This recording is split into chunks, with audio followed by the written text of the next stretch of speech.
So welcome to the HKS Energy Policy Seminar. I'm Joe Aldi and I'll serve as the host today. Really excited to have a full room and to have many friends and colleagues and alums joining us online via Zoom. I'm really excited to have an old friend and colleague, Dan Poneman, for us today for his talk on the new nuclear age. Daniel Poneman is a senior fellow at the Belfer Center. Most recently, he served as the president and CEO of Centrus Energy Corporation, restoring the company to profitability and deploying the first U.S. technology uranium enrichment facility to begin production since 1954. Prior to joining Centrus, Poneman was the Deputy Secretary of Energy from 2009 through 2014, including a brief stint as acting secretary. In his youth, he served on the staff to the National Security Council, as one does in your youth. He served for 6 years under both Presidents Bush and Clinton, including 3 as Special Assistant to the President and Senior Director for Nonproliferation and Export Controls. He received his bachelor's and law degrees with honors from Harvard University, and it is always a pleasure to invite back an alum to share with us his insights and experiences after leaving our campus. Dan, welcome to the Energy Policy Seminar.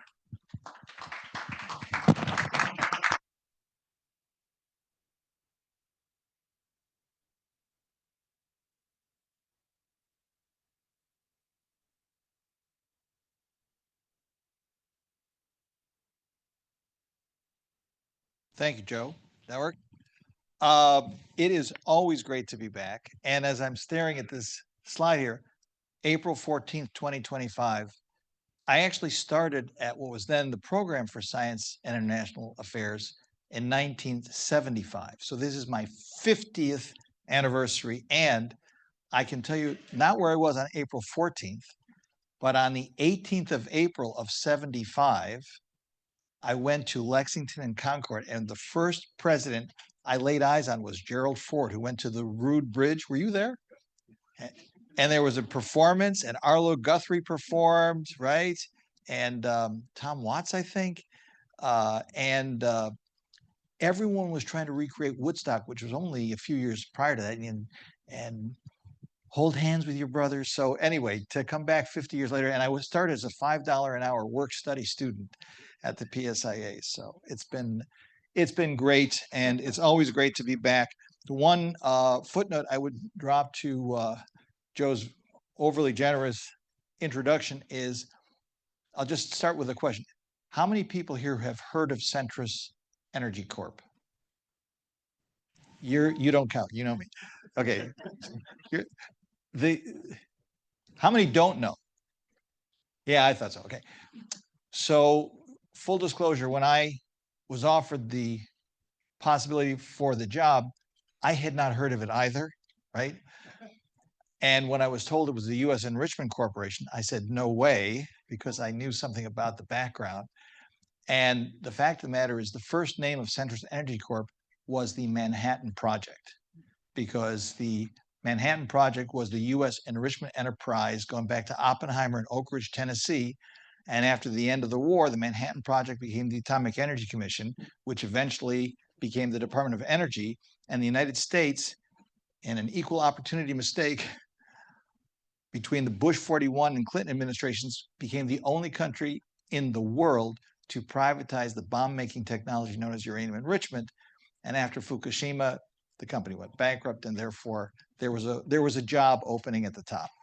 Anyway, that will come up a little bit later in the presentation. So I think it's the Museum of Fine Arts. It's a great Gauguin painting, and it says, where are we from, what are we, and where are we going? And I think, for some reason, I always think of that when I think about the issues we're going to talk about today. This is a really distressing reality. A lot of people, including Joe, did so much work leading up to the Paris climate agreements.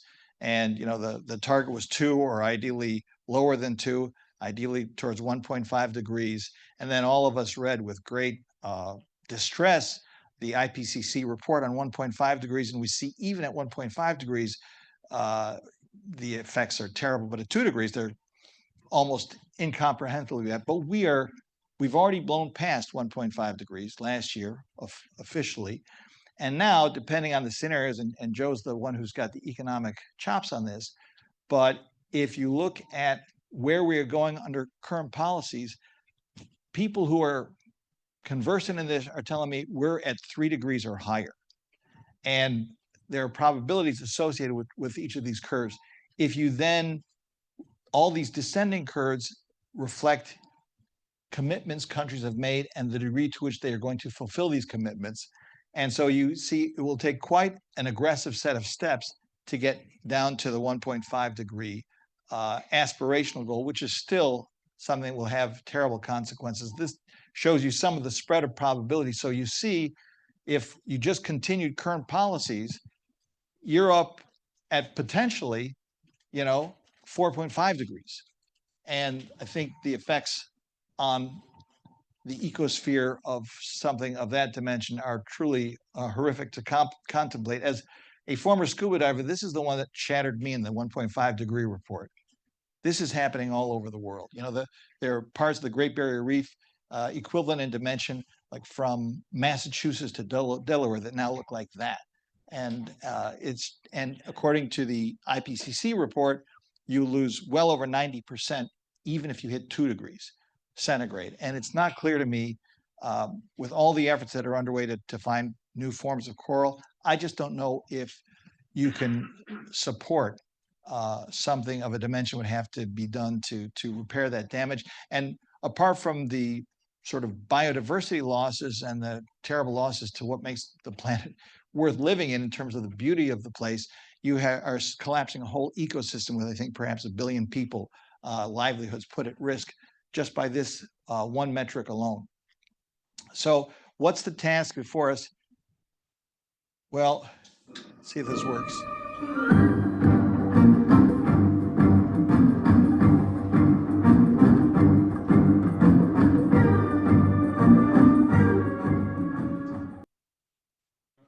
Okay, kudos to Rachel Keithley. I'll put it a little more graphically. And we're just talking about power generation. If we're looking at potentially 100% increase in the demand for electricity, if you want to decarbonize that all by 2050, it's a huge lift. And a very recent article by Peter Orszag and Dan Jurgen talked about this. We always talk about energy transitions, and probably many people in this room have seen sort of the curves, the sine curves that show, oh, here's the age of wind, and it rises and it falls. And then there's the age of wood, and it rises and it falls. And then the age of coal, and it rises and it falls. And then oil, it rises. And there are all these sort of sine curves, and you think it's a transition, but it's not. These are in terms of relative share.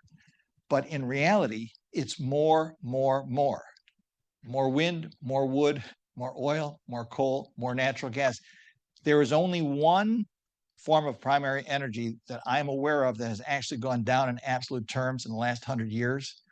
And I got this from Adam Szymanski, who used to be the head of the Energy Information Administration. Anyone? What is the one form of oil that has actually gone down in absolute terms? One form of energy? Whale oil. That's it. So all by way of saying we're going to be needing more and more and more. And many of us, Joe, myself, in this room have worked very hard.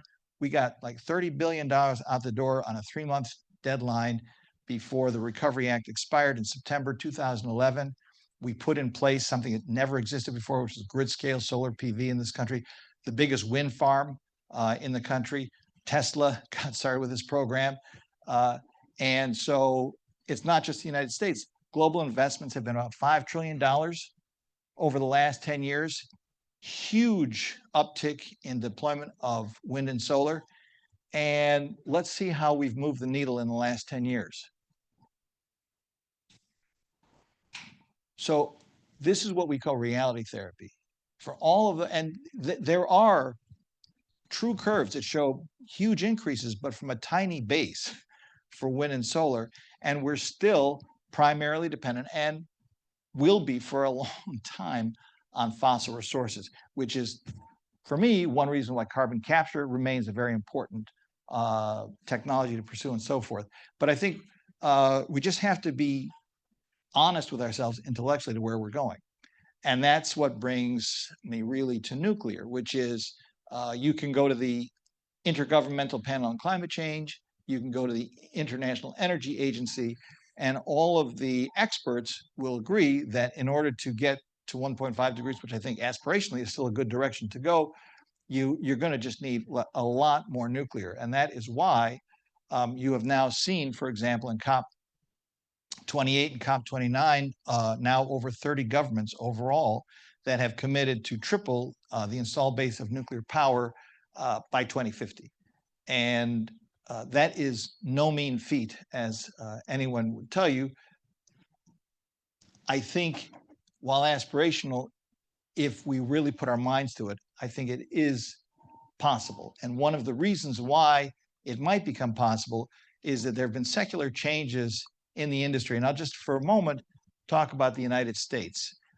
For many, many years, and people here will know exactly how many years, generally electricity demand has been flat-ish for the last 10, 20 years. So something like that. And then in the last 2 or 3 years, you've had this vertiginous increase in energy demand. The numbers are really quite staggering. Even if they turn out to be overstated, a discounted amount of this dimension would still be staggering. If you take that top bullet, to increase data center power consumption from 25 gigawatts in 2024 to 80 gigawatts, that's adding 55 gigawatts. That's like 55 nuclear power plants by 2030. And I've been having an ongoing dialogue with a lot of the hyperscalers for a number of years and saying, look, you say I want to be such percent, like 100% renewable by year 2030, and I just don't see the arithmetic of how you get there.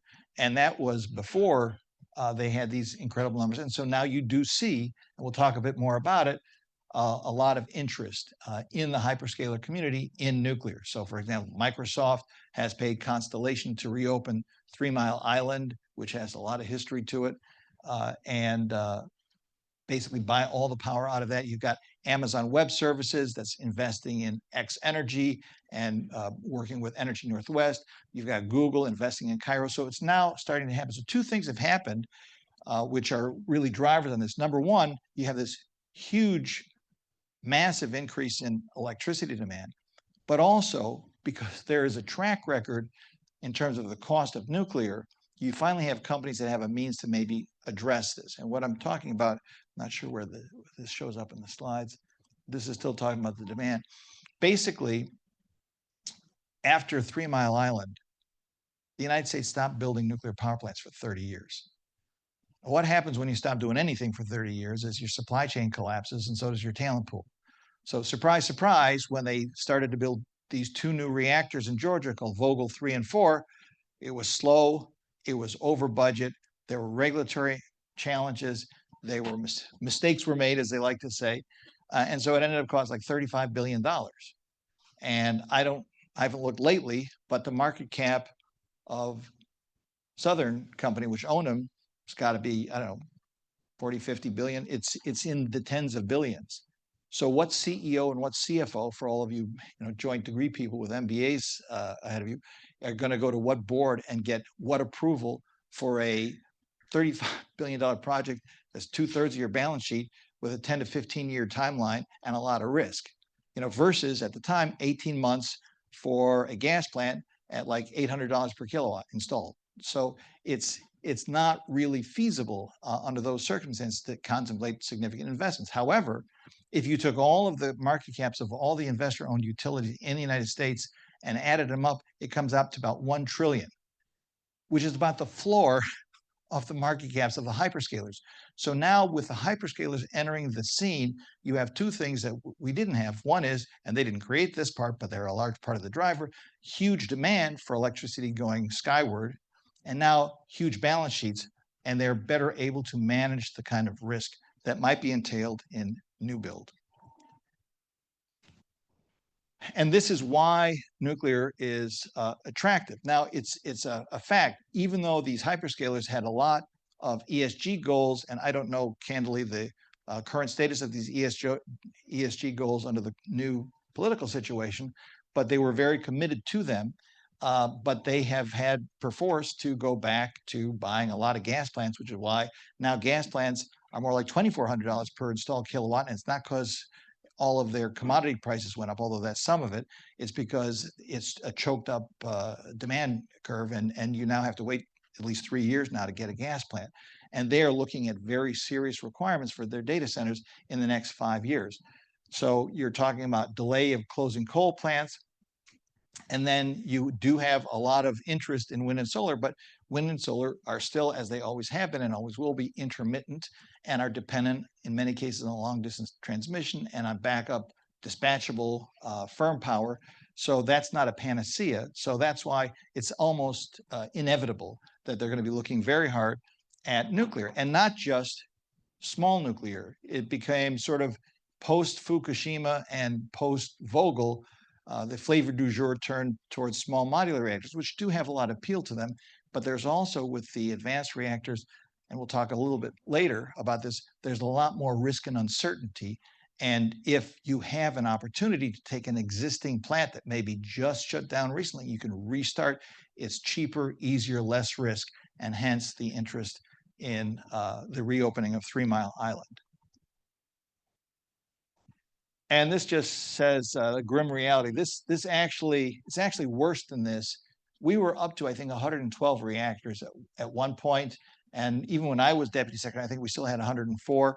And for a variety of market and other reasons that Joe could probably give a whole lecture on, we ended up losing actually quite functional reactors to the point we got down to 92. And then we now have finally added 2 new ones to the grid, Vogtle 3 and 4. So we're at 94, and we don't have any large ones under construction. Work is now happening in Wyoming on one of the advanced reactors, TerraPower, which is the Bill Gates owned company. And so here you see some of the progress that has been made in recent years. You have in the large reactor category, you see Vogtle 3 and 4, TMI, 3 Mile Island, and Palisades are restarts. The problem is when a reactor has gone to a certain level of decommissioning, it's too expensive and challenging to start. So there's only a handful of reactors that are likely to be able to be restarted. And then, as mentioned, some of these hyperscalers are now getting into the act in a good way. Dominion Energy has not only released an RFP for SMR technology, but they're also committing to fusion, which is kind of interesting. In the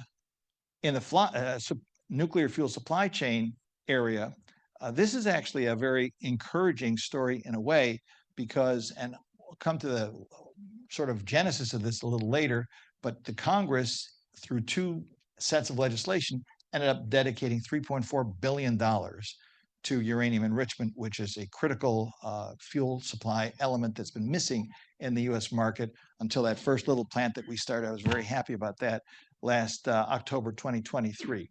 The interesting thing about that Nuclear Fuel Security Act is it passed 96-3 in the US Senate. So I would be interested if anyone knows of any issue that has more bipartisan support than support for nuclear energy in the US Congress. Some people support it because of national security. Some people support it because of climate concerns. And as I say in my book, spoiler alert, you can agree on what to do even if you don't agree on why. And this just shows you the geographic dispersal of things nuclear. For those who say, and my other project at the Kennedy School, I've dubbed, and they said it couldn't be done, about cases in which the United States invented a technology, dominated the world, squandered our leadership, and somehow clawed our way back. And one case is commercial space launch. And one case, I hope, will be semiconductors. And the third case, I really hope, would be nuclear. But you see that we were building a lot of them before we weren't. And 3 Mile Island obviously had a very devastating effect on public confidence. We can talk about that later. But to build, as has been proposed, 200 gigawatts between now and 2050 is a huge lift. But I think it's not beyond the realm of human imagination if you posit as a premise that the survival of the planet is at stake. We can do big things under duress when we need to, as we have shown time and again in our history. And this is just to give a very cursory overlook of the kind of flavors of advanced reactors. There has been a lot of interest, probably in terms of what you're familiar with in the United States. The three, well, maybe four categories in fission that are relevant are the sodium-cooled fast reactors. TerraPower is the Bill Gates company that won one of the two big advanced reactor awards from the Department of Energy.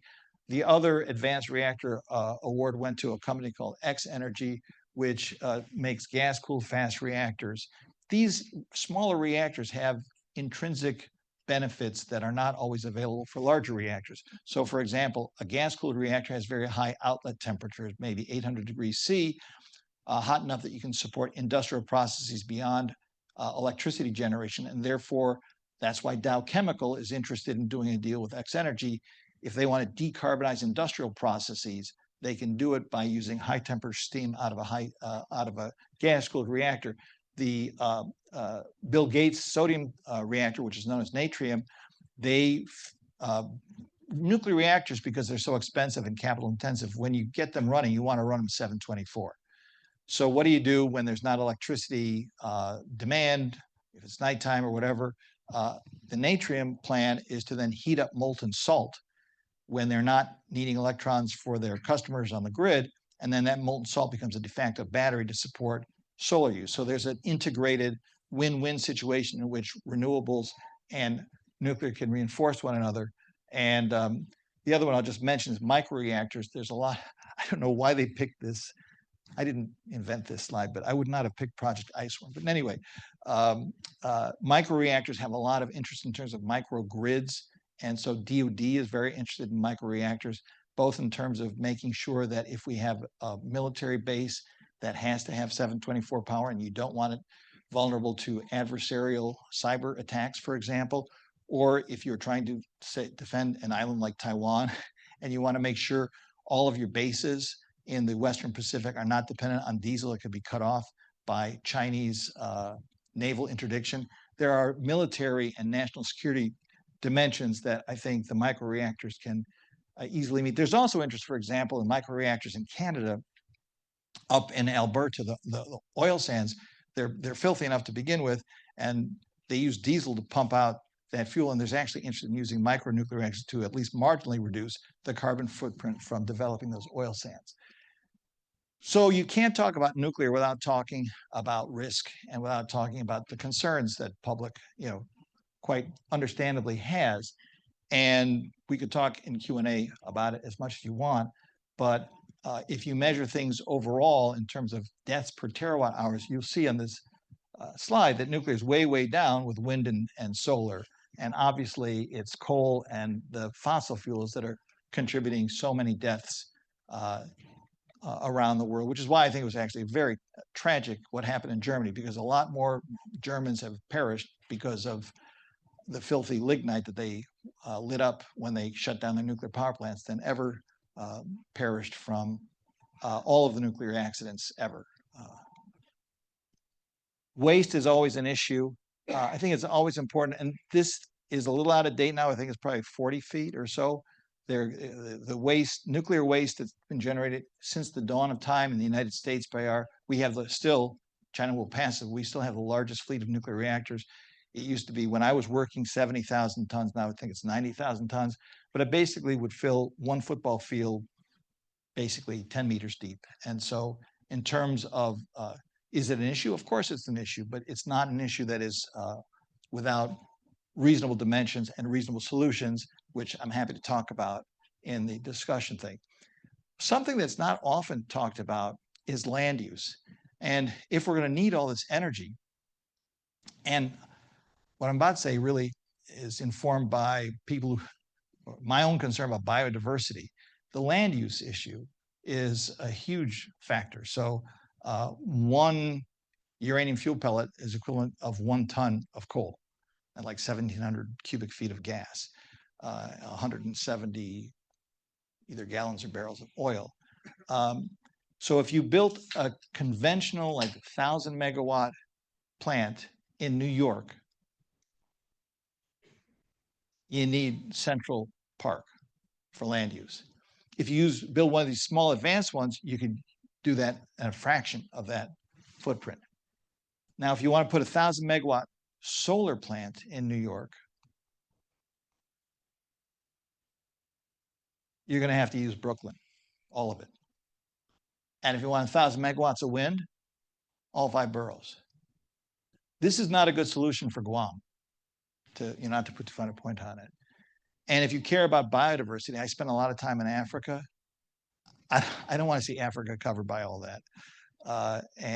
So the power density is a huge, not only energy advantage, but it's a huge biodiversity advantage that I think nuclear has. Now we're going to get to the fuel story. This is rather sad. So in the mid-1980s, during the Reagan administration, that tall bar on the right, that's how much uranium enrichment capacity the United States had. Now, uranium enrichment is the most chokiest choke point in the fuel cycle.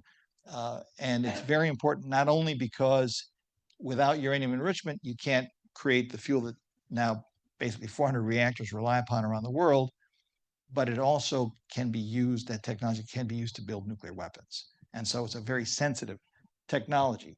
And we, as I said, once dominated the world. When I say we, the United States. And here you see Russia 10X, state-owned enterprise, on the far left, 3,000 SWU. Let's go forward. Whoops.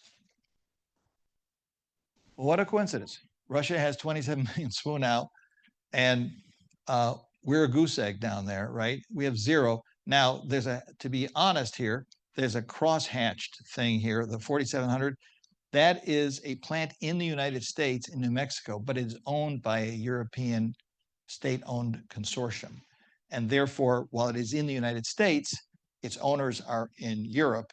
And one specific issue that has to be kept in mind is the United States still needs uranium enrichment to make naval reactor fuel. We have a lot built up, but we will in time need to make high enriched uranium for our submarines and carriers.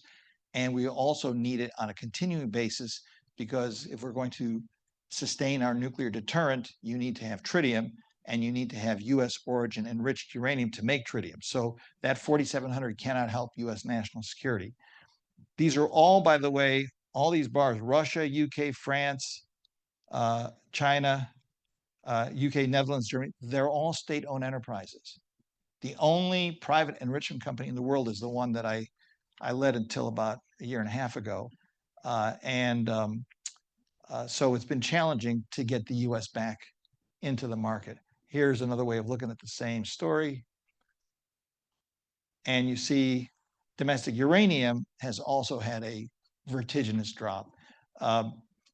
That's less of a concern from a national security standpoint, in the sense that uranium has been pretty widely distributed around the world, whereas when it comes to uranium enrichment, Russia has 44% of the world's installed capacity to enrich uranium. China has another 10+%. So between the two of them, they dominate over a majority of the market. And as I said, the home market is state-owned enterprises, and the US is not a meaningful part yet, although this $3.4 billion could certainly get us back in the game. One of the reasons why the US government decided to invest in this technology, that we started our new production at Centrus, was because many of these advanced reactors are not the conventional so-called light water reactors. We can talk about the technology in Q&A. And those light water reactors use uranium that is enriched in the uranium-235 isotope, which is less than 1% found in nature, up to 4 or 5%. And the reason why the technology is sensitive is that very same technology that takes you to 4 or 5%, if you crank it up to 90%, would produce a explosion in a mushroom cloud, or a very small reactor that can fit on a submarine. And so if you want to have higher performance characteristics, higher power density out of your fuel that allows these enhanced performance attributes of the advanced reactors, but you don't want all the guards, dogs, and lights that come from bomb-grade material, the legal limit is 20%. So high assay, low enriched uranium, the legal limit is 20%. And so my little company enriched up to 19.75%.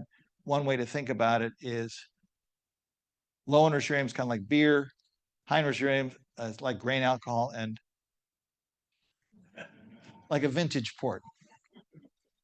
I thought you'd like that. So how do we solve this problem? This problem I'm about to describe is not unique to this aspect of the supply chain, but I think it's illustrative. Problem with advanced reactors, Bill Gates and all these other folks, really exciting reactors, is who's going to buy 10 reactors without a guaranteed fuel supply? So it's hard to get an order book that's filled up. But then who's going to put $5 billion down to build a plant with no order book? I mean, it's a classic chicken and egg conundrum, but as I indicate, we have solved this problem before, and it goes back to atoms for peace. We need uranium enrichment for national security purposes anyway. And then if you make that material available for the industry, it becomes a virtuous feedback loop. So Hyman Rickover took a reactor that had been ordered, for example, for an aircraft carrier that got canceled, and he gave it to Duquesne Light Company in Pennsylvania, and that became the shipping port reactor. And the 112 reactors all came off of that model. So this is like a classic public-private partnership. It's well known about the shipping port reactor. What's less well known is Eisenhower himself in 1956 made a huge amount, like 40 million kilograms of enriched uranium available, half for domestic and half for international use to help promote the peaceful uses of atomic energy. So as I was mentioning, you now have quite robust bipartisan consensus in the Congress supporting nuclear power. It's kind of an eye strain chart, but suffice it to say that time and time again, you have whopping majorities supporting this. I mentioned the Nuclear Fuel Security Act, the Advance Act, which had a lot of the NRC reforms that we've been reading out, passed 80-2. I would be interested to see if a law proposing that the sunrise in the East would get that kind of a majority. I'm not sure. And this just lays it out.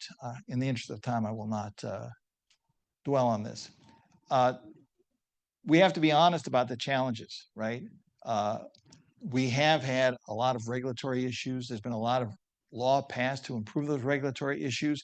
Recently, some of you may have seen the NRC, Nuclear Regulatory Commission, which is in charge of regulating the safety of these reactors, has changed its mission statement.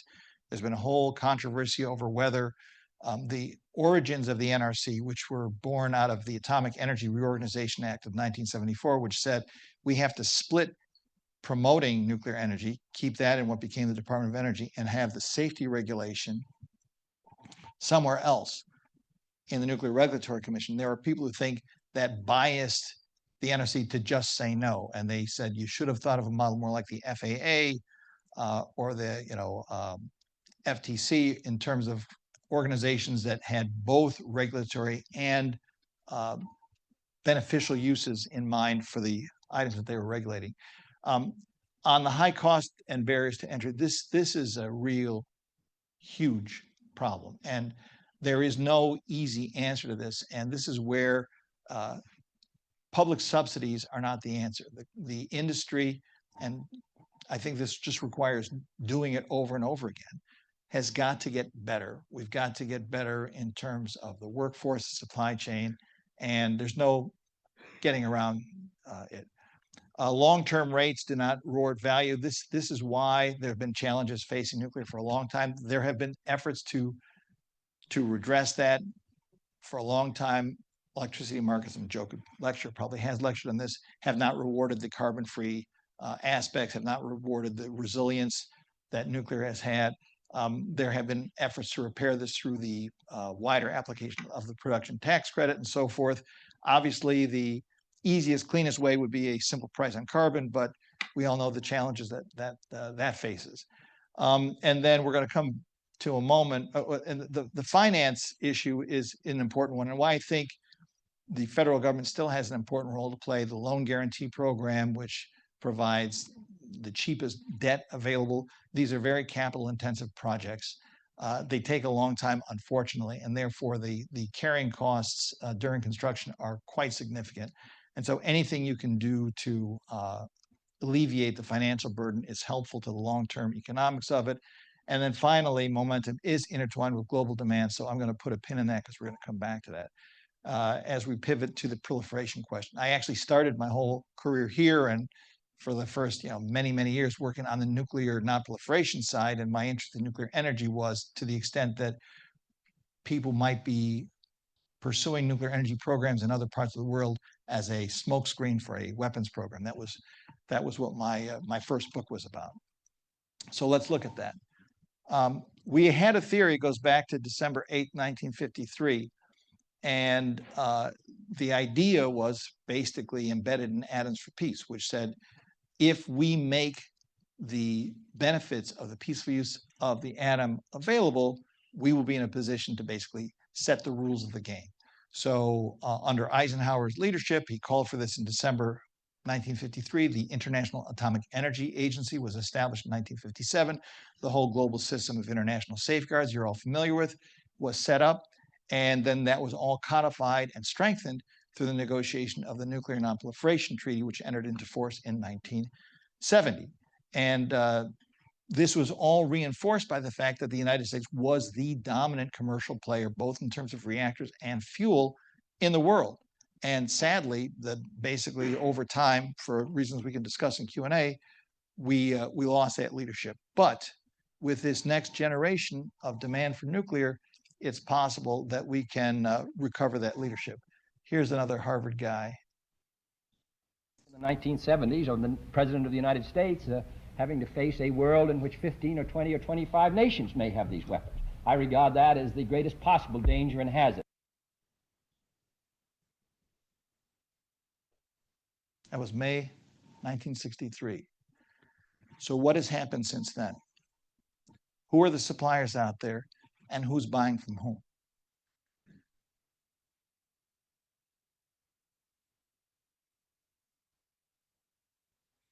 So for years, I've been quoting the number of $130 billion as the size of the Russian order book.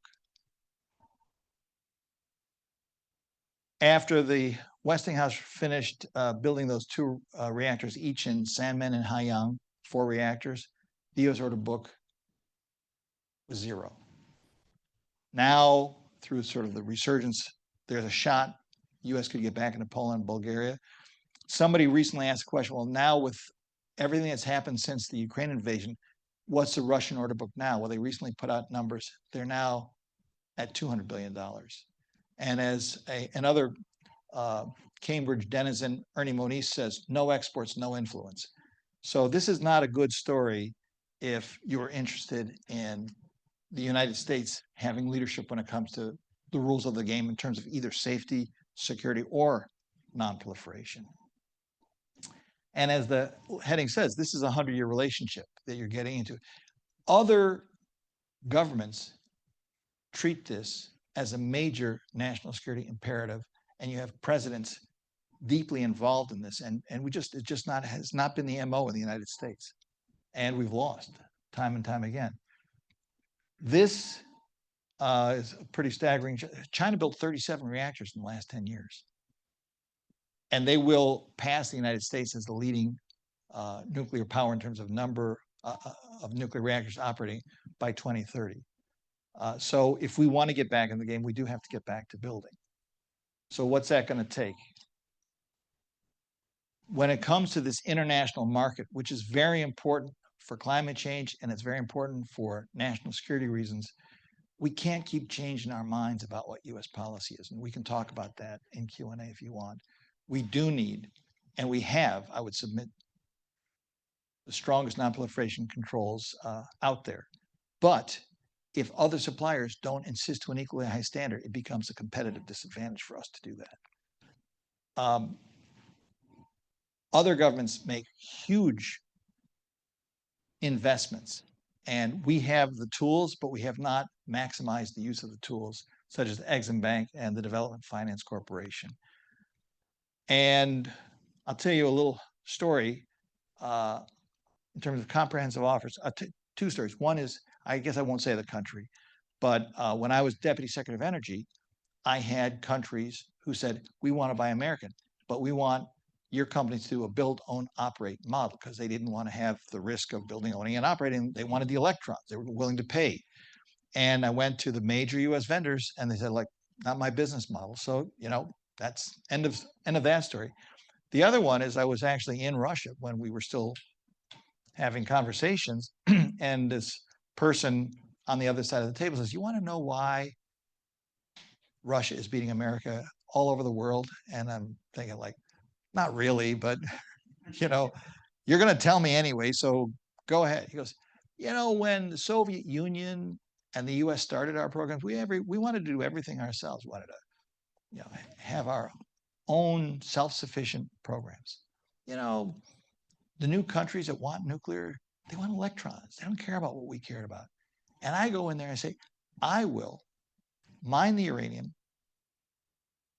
I'll mill it. I'll convert it to gas. I'll enrich it. I'll design the fuel. I'll build the fuel factory. I'll build the fuel. I'll build, own, operate the reactor. I'll finance the whole thing, and I'll take the spent fuel back. Your move.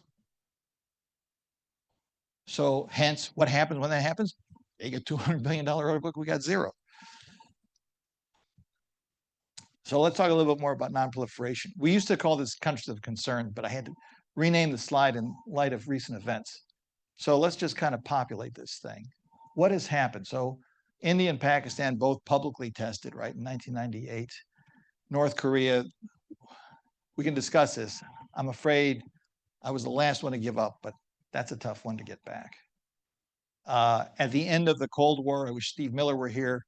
We were, all of us, worried about 4 nuclear weapon states emerging from the Soviet Union.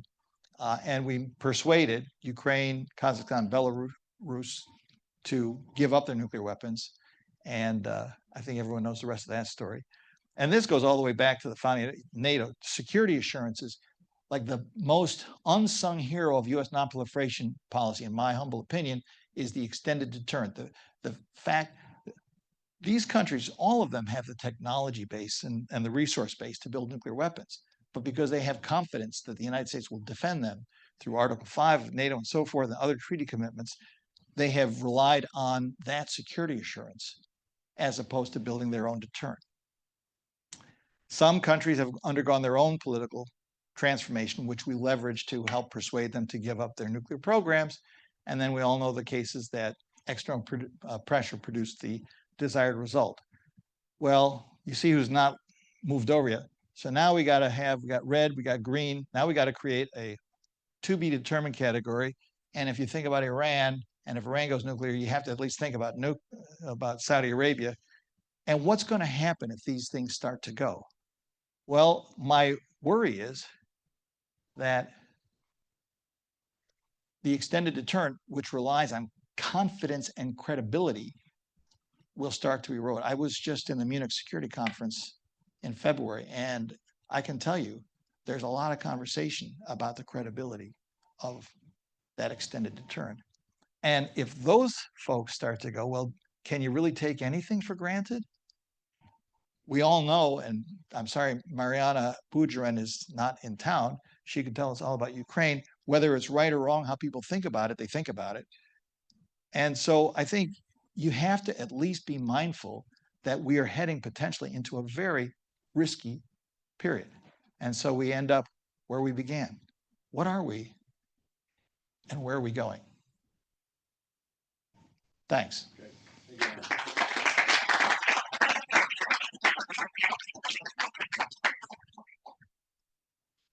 So I'll open with the first question, and then we'll take questions from the audience.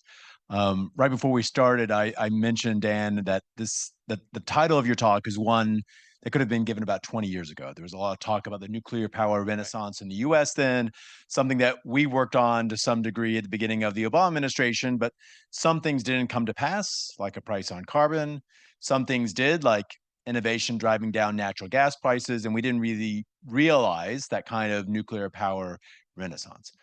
One thing that looks different today, as you noted, is the potential interest on the demand side of these major corporations who need power for their data centers. Could you explore a little bit more what you think that potential could be and where there might be perhaps, as you noted, public-private partnerships that could actually create the kind of market necessary for us to really scale up commercial deployment of new nuclear power units in the US? Yeah. So great question, Joe. A lot of the economics depends on scale. And anything you build just one of, it's, that's why they call it first of a kind cost. And so if these hyperscalers get together, and I think, frankly, it'd be well if there was some skinning down of the number of designs being supported, frankly, just in terms of market development. I think you have a chance of starting to drive down the cost by building up a supply chain and starting a repeated process. A lot of these, even if they pursue different technologies, a lot of the things can translate from one to the other. For example, the steam turbine plant, it's the same for a lot of these folks. The need for skilled operators, it's the same for a lot of these folks. So if we can now start to build a whole industry around the advent of a huge demand gap to be filled and big balance sheets to fill it, then I think you can start the building blocks that can help do what is critical, which is drive down the cost of the supply chain. And if you have a little assist from an NRC that now seems to be much more inclined to be helpful, and I don't mean, to be very clear, lax. What does an assist look like from NRC? They need to, I think, be more efficient in the application of regulations.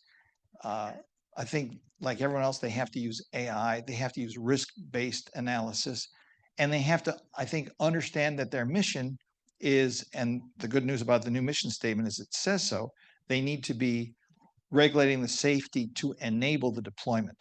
And I think it's been a little bit imbalanced. So I think those are the elements that can come together.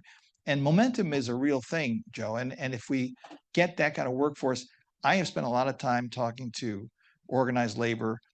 People are ready. But even, and this is a sort of a sad footnote, I am told it would have been great if Vogtle 3 and 4 were followed by, 5 and 6. But people do get other offers. And so pace matters. And if this demand curve holds up, and so far it seems to be, that promises enough demand that you start getting these things built. But we have to get on with it. I guess one other thing I would say is there are different generations. So when it comes to large plants, there's already a well-established regulatory predicate. There are approved designs. There are existing supply chains. There's existing fuel forms. Those are likelier to be easier to get going sooner. And I would not wish the promise of more advanced technologies to have us hold back on what we need to deploy today. Because I think the supply chain can be sufficiently robust that it can support different generations. But the most important thing is to start. Let me start with some questions from the audience now. Nora. Thank you, Dan, for this very insightful presentation. So as you may know, Saudi Arabia and the US have signed a nuclear cooperation deal just a couple of days ago. What would be the implications, the geopolitical implications of that? And will it change the slide that you had on the domino effect of the uranium risks thing? Yeah. I have not seen the details of that. In my time at Department of Energy, as you may recall, I was the co-chair of the U.S.-Saudi Energy Dialogue. We talked about this a lot. And I remember Minister Naimi at the time said, we have three great assets, oil, sun, and sand. And so they were leaning in those days into not just oil, but actually solar. But if, I would say the following, if Saudi is to follow the example of the United Arab Emirates, it's a very good sign. And what do I mean by that? The UAE in around 2005 or 6 realized they needed a lot more baseload. And they came and explained to some Americans, look, we either have to do coal or nuclear, and we don't have infrastructure for either. They were already thinking about Masdar and their own commitments about CO2, so they favored nuclear. And once they made that decision, they took a series of steps to, if I put it crudely, they did it right. They had a very thoughtful internal policy development process that produced a white paper that became codified in a law that said we are not going to enrich uranium or reprocess plutonium, which would be a proliferation threat and make the region and the world nervous. They put in absolutely top drawer safety regulators. They brought in the biggest contractors with the best technologies, and so they built these 4 plants. And at Baraka, and I've visited a couple times, and like Baraka 2 was faster than Baraka 1, 3 was faster than 2, 4 was faster than 3, and they did it right. They showed a learning curve, and now they get 25% of the electricity. So this could be, the wave of the future. Saudi is obviously the next major player in that region. So I'd say if the way this is fulfilled is consistent with the way the UAE was fulfilled, it could be a great thing not only for the Kingdom of Saudi Arabia but for the region and beyond. Thank you, Dan. Thank you for very insightful remarks. You mentioned that the U.S. should maintain restoring the importance of nuclear export and maintaining the non-proliferation controls. How do you think we can balance between offering comprehensive building own operation package and ensure that such offer do not undermine the global non-proliferation norms, especially when China and Russia may not insist the same standard? Thank you. Yeah, great question. So I think you have to divide it into 2 pieces, right?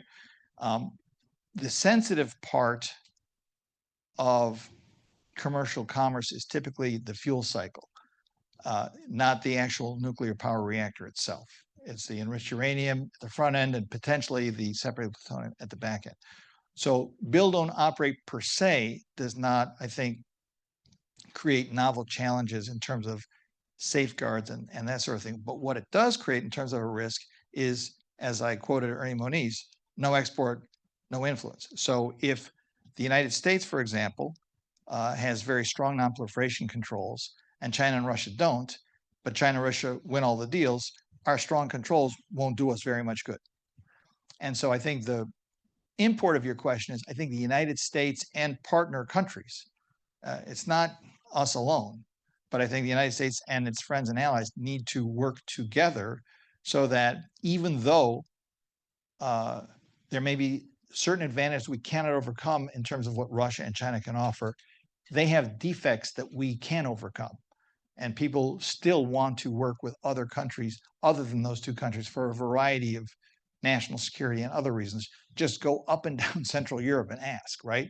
So I think if we can partially neutralize the competitive advantage that those kinds of countries have, especially Russia in terms of build, own, operate model, I think that we can counteract that and then have success exporting and frankly beating them at that game. Secondly, I think, frankly, the sort of sclerotic view that maybe some U.S. Exporters had about, I'm not going to do this or that business model. They say you have to meet your customer where they are. And maybe there are build, own, operate options that might be attractive or viable. And we don't have to simply say, oh, we're not doing that. We're never going to. Thank you so much for your talk and scholarship on the subject. I was wondering if you could talk a bit about the security of nuclear facilities as the world transitions towards using nuclear power to tackle climate change. You listed challenges of nuclear power, but security element was missing in it, especially in the wake of Zaporizhia's occupation by Russia. And as far as I know, India and Pakistan are the only 2 countries to have a 1988 non-attack agreement on each other's nuclear facilities, which has held the test of time for 33 years. Every 1st of January, they share the coordinates of their nuclear facilities. So what are your views about security aspect of facilities? Thank you. Well, if it's not on the slide, I need to fix that slide because it's critically important. What I've said elsewhere is just as Fukushima, 3 Mile Island, and Chernobyl showed us that an accident anywhere is an accident everywhere. A security incident anywhere will be a security incident everywhere. And the social license for nuclear will go poof, just like that, right? So I accept your premise. And what I would say is the security side of the equation can, should, and to I think a large degree has taken a page from the playbook on the safety side. So what do we learn from all these safety incidents is what's critical is to have transparency, peer-reviewed processes, and you have this through WANO, the World Association of Nuclear Operations, and INPO, the International Nuclear Power Organization.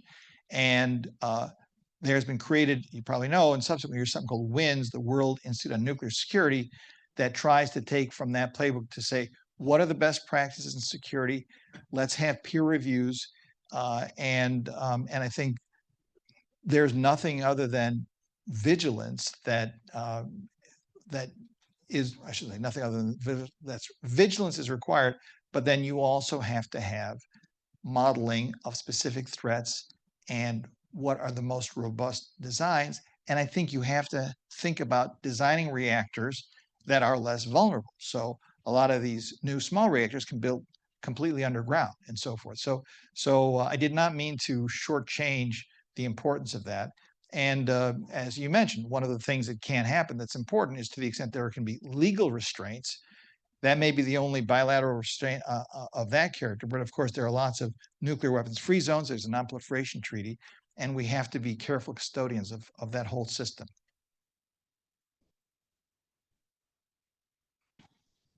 Dan, thanks for having an oar in the water. You're moving the world in the right direction. That being said, my poster child is Hinkley point C, 46 billion pounds, 10 years over, EDF, French technology, Chinese money, UK offtake. So it's that type of project that I think really stalls, the spread of nuclear power usage. But I want to know when you're doing these slides.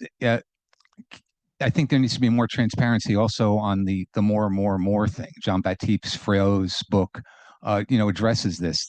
51,000 metric tons of concrete in one foundation at sea. So that's 102,000. That's the annual CO2 output of Hungary and Greece.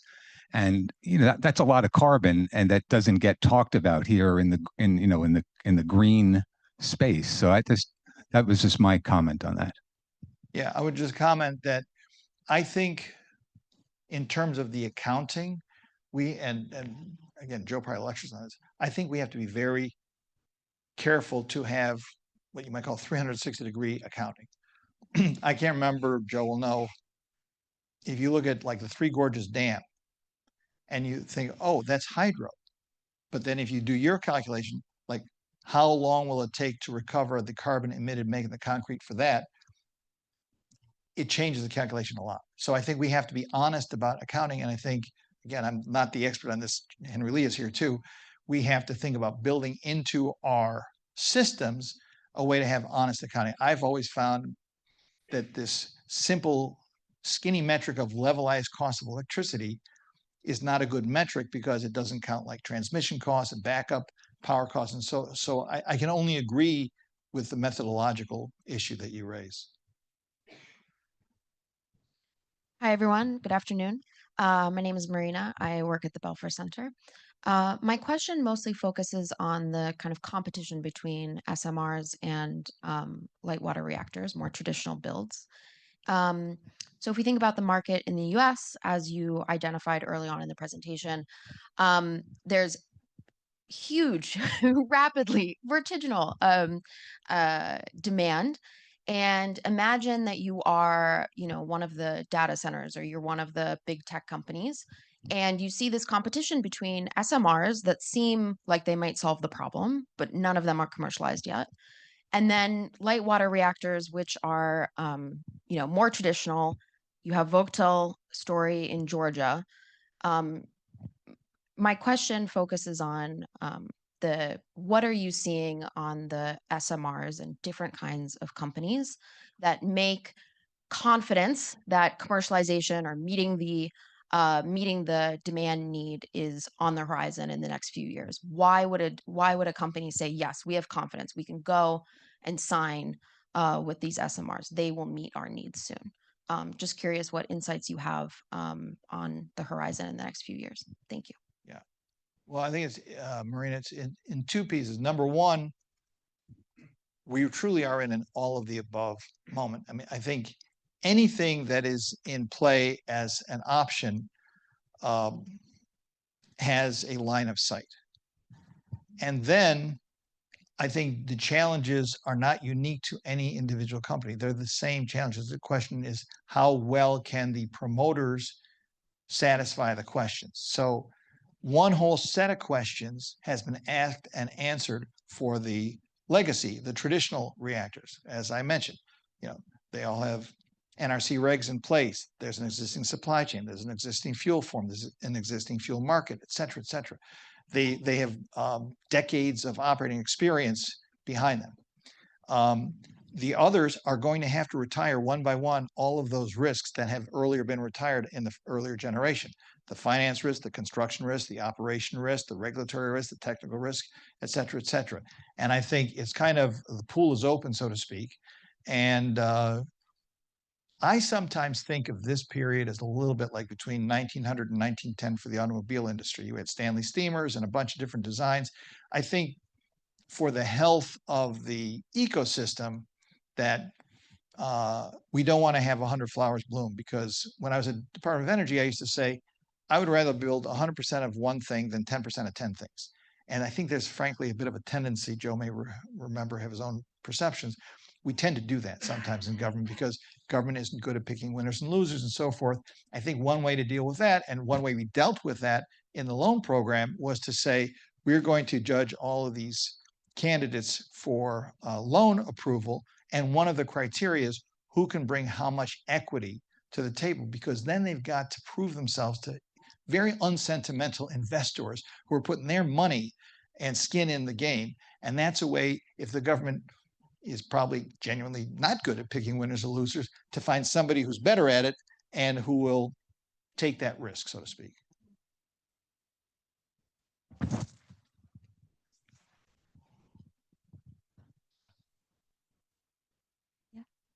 Hi, thank you for your presentation. I used to work with the Department of Defense very closely with installation managers, energy managers, which is a very interesting job. But a lot of the issues that we came into with, the Department of Defense being quoted as high as 80% of the consumers for all the federal energy, we were trying to meet previous administration's goals on decreasing energy consumption. And so clearly you go to nuclear options outside of the monetary constrictions of those, because it's as low as $50 million, if you can say that's low, and as high as $4 billion to build these micro or small modular reactors. A lot of the issues that we came into was public trust, essentially. How exactly would you go about trying to build public trust in these small reactors to make the community more aware, and even for taxpayers so that they understand kind of where they're going? How exactly would you market that to make people buy into these smaller reactors? Well, I think the first thing to recognize is, I think that the zeitgeist around nuclear and hosting nuclear facilities has already changed quite a bit, not just in the United States, but globally, for a variety of reasons. I think the last polling number I saw, 70% of Americans support nuclear energy. The number is higher in communities that already have nuclear facilities, which isn't that surprising because they have jobs and they know that, at least they feel that they're safe there. That's not to gainsay that this is important. I would note also, frankly, across Europe, which is extremely hostile after Fukushima, I think we're down to like Germany and Spain and Austria, and even Germany is kind of wobbly. At least a lot of people think it was a mistake to shut down, certainly the last three. But I think a couple things. In Wyoming, you wound up with a bunch of communities fighting for the opportunity to host a small reactor. So how does something like that happen? Well, it happens when you do something from a grassroots level. And by the way, Finland and Sweden both had communities fighting for the opportunity to host a nuclear waste repository, and they did community-based outreach, education. So I think a combination of people, I think, warming overall to nuclear for climate change or other reasons. Point one. Point two, a process that doesn't try to force something down the throats of a hostile community. Point three, starting from communities that already are familiar with and like and support it. But number four, it's interesting, and I don't think this stuck, but there was a period of time in Japan where I spent a lot of time when, because of the anxiety provoked by Fukushima, totally understandable, big reactors were just like not on. And there were a lot of people who at that time were saying, you know, small modular, it's almost a name change has a zeitgeist change built in. So I think that's part of it. I guess the last thing I would say is in places like that are hosting aging coal plants, where again, all the balance of plant is the same, nuclear steam, the steam turbines and so forth. The people are looking for jobs to replace the ones they lost from the coal thing shutting down. So I think that's another factor to go to communities that for a variety of reasons are going to be perhaps more receptive, and then not to try to shove it up their nose, but rather try to work with them.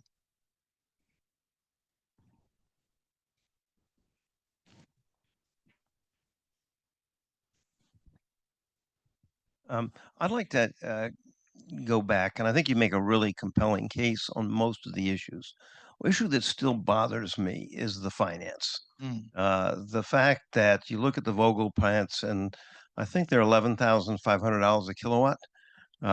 Yes, natural gas has gone up, but that's $3,000 a kilowatt, or approximately a little under, 4 times less than the nuclear. So if I'm an investor and I'm sitting in New York, why should I get enthused about this prospect?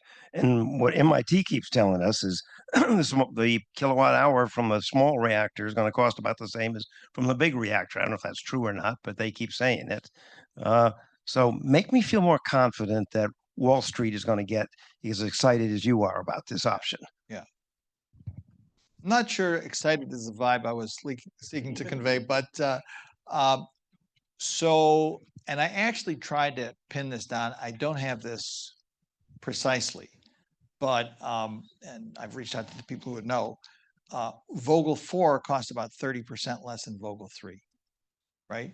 And so there is a genuine learning curve. Baraka 2 did cost less than 1, 3 cost less than 2, 4 cost less. So there is a learning curve. And I think you're going to have to, a couple of things. Number one, you're going to have to make that real, and not only real in practice, but real as you say, as perceived by as Wall Street. And the second thing is, I remember from Act 10 that when the demand goes like this, so does the price. So the fact that I think you just told me that gas prices are a little higher than I heard 28, you said 3,000. So the higher you go price point wise, the more tolerance you have for more expensive power. So it may be that between the learning curve driving nuclear cost and construction costs down and electricity demand driving prices up, maybe they intersect. There are places right now, like in the Pacific Islands, where they're paying like 42 cents per kilowatt hour, something like that, where small reactors might actually be kind of in the zip code of what you need to be competitive. But, the market is unsentimental, as you know better than anyone, Henry. And if they don't make the case will not be made, and you will not get the investment. I guess one other thing I would say is, and this really worked in the Recovery Act, is I remember asking a major investor during the time we were doing the loan program. I said, it's not our intention to displace private capital here. Are we? And the answer came back, no, there is no debt available at this tenor, long 30-year things for these kinds of projects. So to the extent that even today, the loan program could make that kind of credit available, it can help reduce the costs and reduce the risks as perceived by the investing community. So there's no, I think, silver bullet answer to your question, but I guess the last thing I would say is if we're really up against it in terms of those early slides about what's happening to our planet, I think it needs to drive a level of effort that might help bring these forces into alignment. One more question. Let me just push on that from a different direction. I mean, there's a lot of exciting development in grid storage, grid level storage for longer durations and very, very cheap solar. There's also a lot of excitement around advanced geothermal. So if we look ahead at the 10-year, 15-year horizon, it seems like there's a lot of potential competitors. And one possible answer is, of course, all of the above, and let's take risks and let's find out. But that does seem to get to Henry's point a little bit about whether there's really is going to be this potentially really large market. I'm a little bit stuck on the answer you already gave. So I'm bullish on geothermal. I'm bullish on hydrogen. And if those numbers, not that slide. Oh, did I leave? I left out my plug for my book. Still available on Amazon. If those numbers are even close to 80 gigawatts by 2030, I'd be investing in all these things. I'm not, to be candid, super persuaded that fusion's going to be the be all and end all, as people say.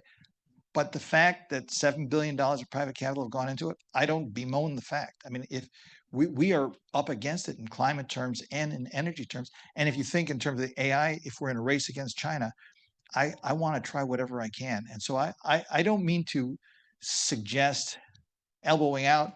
I'm for direct air capture, anything and everything we can do on the climate side. But I think geothermal has got a great potential. Long duration storage. I actually asked very recently, some of you may know Varun Savarma, a really good book, Taming the Sun. There have been exciting developments in storage, but I think it's still got its own challenges. But I would be investing in all these things because I think the stakes are that high. So before we wrap up, let me note that we'll meet again noon next Monday. We'll be hosting Basil Sagos, a former commissioner for the New York Department of Environmental Conservation, for his perspective on state-level approaches to advancing action on climate. My colleague Henry Lee will host that seminar because unfortunately I will be out of town. I want to take this moment right now to thank Liz Hanlon and Ricardo Mora, who have been fantastic, making everything go smoothly in our seminar series this year. Thank you, Liz. Thank you, Ricardo. Thanks as well to the Belfer Center, the Mosava Rahmani Center for Business and Government, and the Salata Institute for Climate and Sustainability at Harvard for their support of the seminar series. Thanks to all of you for coming throughout the year and contributing to such fantastic conversations.